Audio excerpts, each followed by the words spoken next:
Members of the newly announced Labor ministry are making the chilly journey to Yarralumla this morning, where they'll be sworn in as members of Anthony Albanese's new cabinet. A record 10 women are set to take on roles in the inner circle, while Science Minister Ed Husic and Early Childhood Education Minister Anne Ali will become the country's first Muslim ministers. 11 days after the election, the shape of the next parliament is now firmly set. With no remaining races in doubt, Labor will hold 77 seats, giving it a clear majority when parliament resumes in July. It is, of course, a big morning in Canberra. Joining us with the latest is political reporter Matthew Doran from outside Government House. Matt, good morning. So some of Labor's biggest names have new jobs.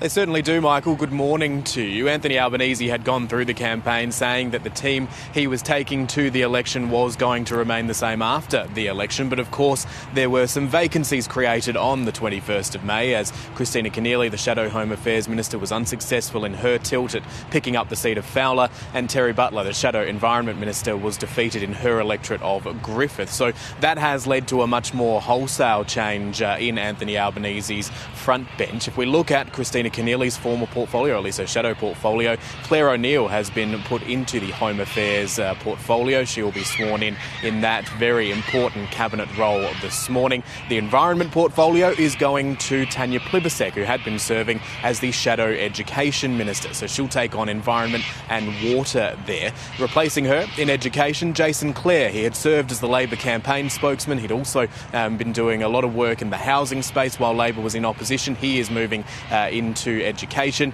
And the other notable one to pick up on this morning, Richard Marles, the Deputy Prime Minister, moving into Defence, something that many people had suggested was going to be on the cards, something that he has shown a previous significant interest in. He will pick up the Defence portfolio in addition to his duties as the Deputy Prime Minister of Australia. The Agriculture portfolio also going to a new set of hands. Murray Watt, Senator for Queensland, he will take over those duties, replacing Julie Collins from Tasmania. She is moving into that housing portfolio, which will be part of Anthony Albanese's cabinet, something that he says shows just how vital it is, or how big an issue it is to tackle here in Australia, that housing crisis really cutting, with so many people right across the country finding it very hard to either crack into the housing market or even find things like affordable rental properties in many of Australia's cities and, of course, the regions as well. And Matthew, there are some fresh faces as well in Anthony Albanese's new lineup.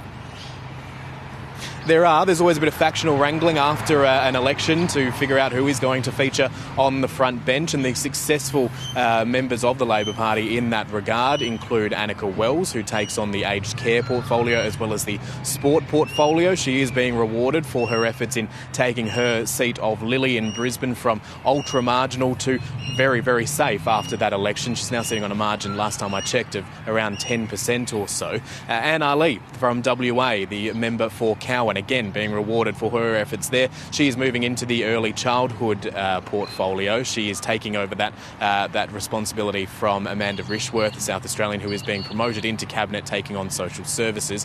And another fresh face in Anthony Albanese's front bench lineup is Christy McBain, the member for Eden Monero, which covers a large swathe of the New South Wales South Coast and wraps around us here in the ACT. She is being seen as one of the Labor Party's rising stars and is being promoted to the role of Minister for Local Government, Regions and Territories. So it is very much a bit of continuity there, if we try to adopt Malcolm Turnbull's old line. Continuity with change in Anthony Albanese's front bench lineup, and they will be sworn in after 9 o'clock this morning here at Yarralumla. Finally, a question from Nate. Matt, an in-person weather report where you are? Cold. Thank you. Succinct, that's what I like about you. Matt Doran at Parliament House, thanks very much.